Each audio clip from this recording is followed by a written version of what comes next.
So for the FRQs, question 1 and question 2 allow you to use a calculator. But question 1 is going to be focused on general functions, and question 2 is going to be modeling. It's going to be modeling polynomial functions, rational functions, maybe exponential or logarithmic, but it will never be modeling a periodic function or a trigonometric function. Let's get started. All right, so if you are at home, you are going to take out, and you're going to follow along with me. This is number 1. I don't want number 1. Let's find number 2. And so you're going to follow along and write this with me.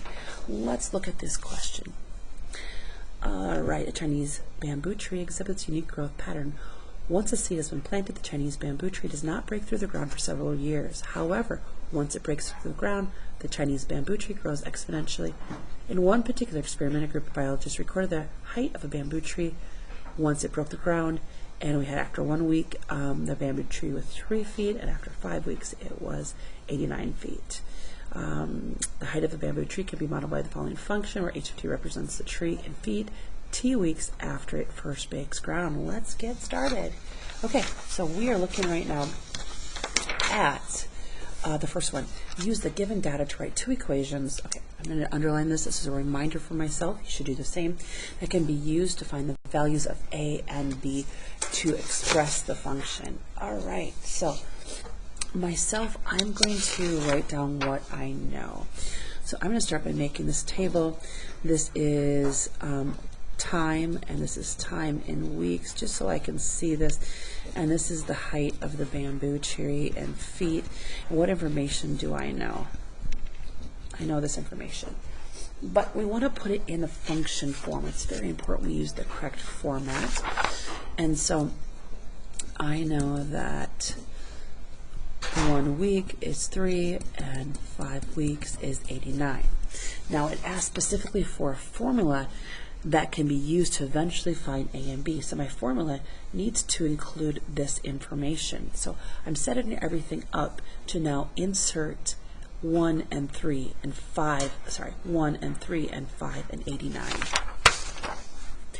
H of t represents the height after a specific number of weeks. And so here are my 2 equations. After 1 week, after it breaks ground, the height of the tree is 3 feet. And after 5 weeks after it breaks ground, that particular tree was 89 feet tall. This is number 1. You can press pause, go back to see how well you did.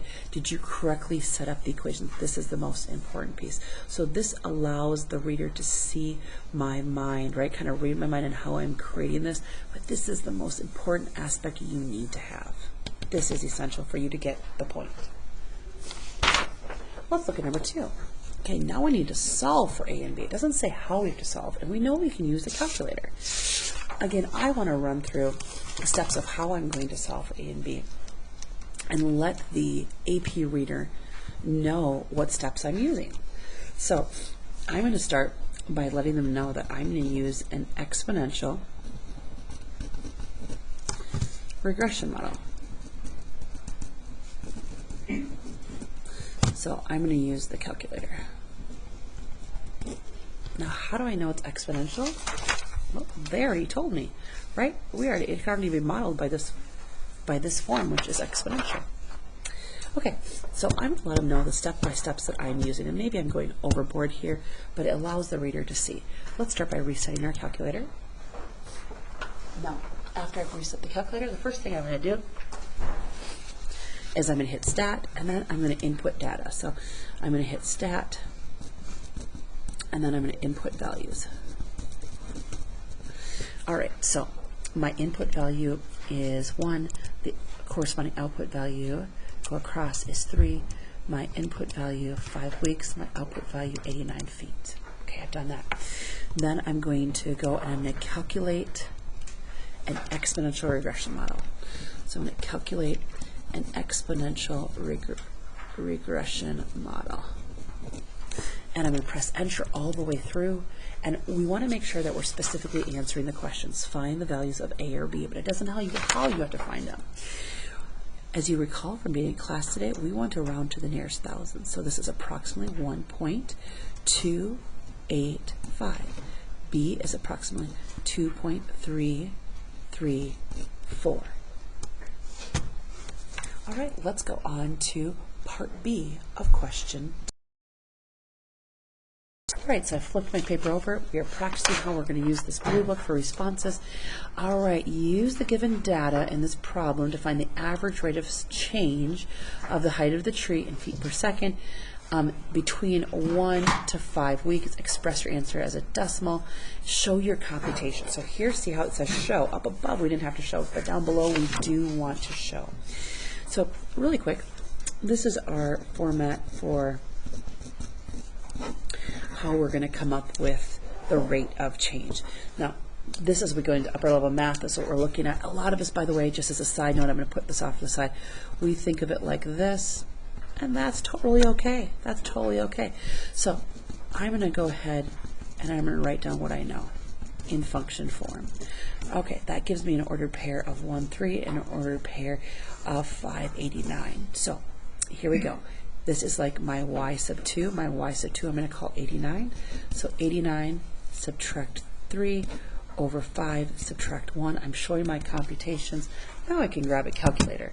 Make sure you use parentheses. I'm going to subtract and go ahead doing the following. Again, we're able to do it just like this. And now we do want to write the correct unit. So 21.5.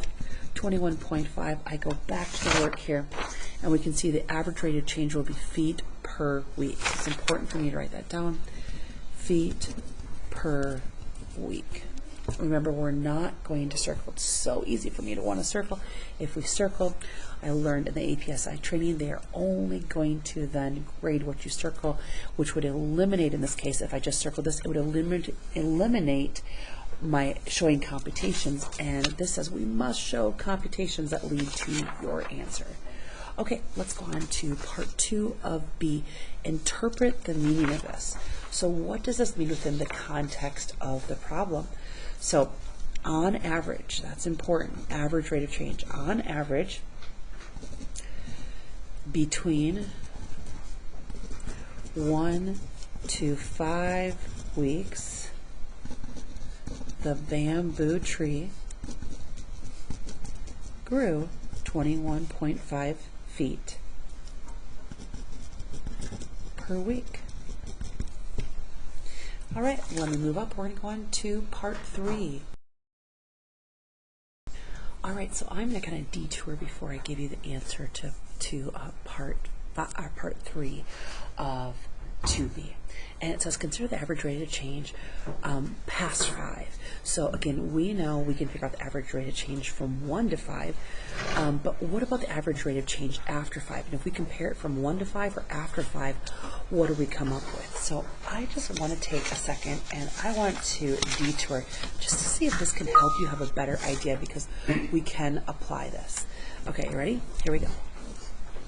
I'm going to make up a random function that is going to be exponential, and something I can do in my head pretty easily. This is x and this is y, and let's say f of x equals, let's make it easy, 3 to the x. And you're like, why are you doing this? We're going to relate it back to this and be able to show you. So let's plug in 0. So 2 to the 0 is 1. I have 3. Plug in 1 to the first is 2. 2 times 3 is 6. Plug in 2, 2 squares 4, 4 times 3, and we can see here we have 3. See how this is times 2, this is times 2, this is times 2. So I can follow the patterns. That's 96. I can follow the patterns. That's 4, 192, and so on. Okay, and you're thinking, Ms. Bradley, why are you doing this? Because I want to show you that when we calculate the average rate of change exponentially, and specifically we want to make sure that we're looking at input values that have equal length. So my input values have to have equal length as I'm seeing this. We're going to see an increase of average rate of change as my input values increase. Watch just for a second. Like if I said, let's calculate the average rate of change from 0 to 2, or maybe some of you like to think of it like this. Right? So let's do the order pairs. 0 goes with 3 and 2 goes with 12, right? And so average rate of change would look just like this. So I have 9 over 2 or 4.5. Now, with equal increasing input values, you're going to see that the larger the input values in which I calculate the average rate of change, the average rate of change is actually going to increase. And this is the case when we have an exponential function with growth. We can see this concave up motion, right? So it's the function is increasing as well as the rate of change is increasing with this concave shape. And so let's go now and let's go from 2 to 6 and let's just figure out the average rate of change. So I have 212 for this particular function, and I'm just giving this as an example, and we'll relate it back to the actual problem in a second. So 192 minus 12 over 6 minus 2, and so I have 180 over 4, and if I take 180 and divide by 4, I get 45. So here the average rate of change is 45. Here the average rate of change is 4.5. And so we can make this generalization. If we have an exponential function in which there is growth, so exponential function which is growth, not decay, but when there's an exponential function with growth, the graph is going to make this general shape. It's a concave up shape. And because of that, our average rates of changes, the average rates of change for this problem that we're actually talking about, the average rates of change are in feet per week. But the average rates of change will also increase while our input values increase. So let's go back. Consider the average rate of change past 5, and then we're going to compare that to 1 to 5, and we want to know, are the average rates of change greater beyond 5 or just from 1 to 5? Well, let me come back here. So how do we write this down? Okay, so this is an exponential, and you know what? I'm actually going to include this. I'm going to say f of t equals, and I want to flip back and see what is my a. Here's my a. So it's 1.28, 1.285, right? 1.285, yep. And my b value was 2.334. This is raised to t. So if this is my function, and this is an example of exponential, this is an example of exponential growth. I may even draw just a cool quick picture so the reader knows I know what that looks like. And this is a concave up. And we know when we have concave up, we have increasing rate of change. And so I know that when I think about answering this question, which was specifically, will the average rate of change be greater from 1 to 5 or 5 and beyond? I know the average rate of change, the average rate of change is increasing over equal, we could say, over equal lengthed input intervals as t increases. So as my values go up, remember I just showed you this example, so as my x values go up, or in this case as my t values go up, we know the average rate of change will also go up. A couple of reasons I know that. I know a generalization is for exponential growth, we have concave up, and with concave up, this is because we have an increasing average rate of change. So I know that the further along I go with t values in this case instead of x values. So when my input values are further along, my average rate of change will also increase.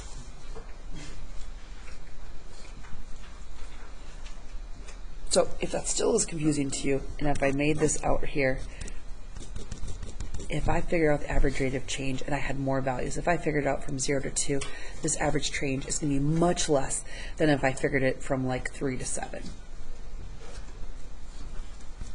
Okay, let's go on to, all right, here's our very last part. It says, for which t value, t equals 4 or t equals 11, should a biologist feel more confident when using this model? Well, the model that we created, this is the model right here, by the way, if I move it down.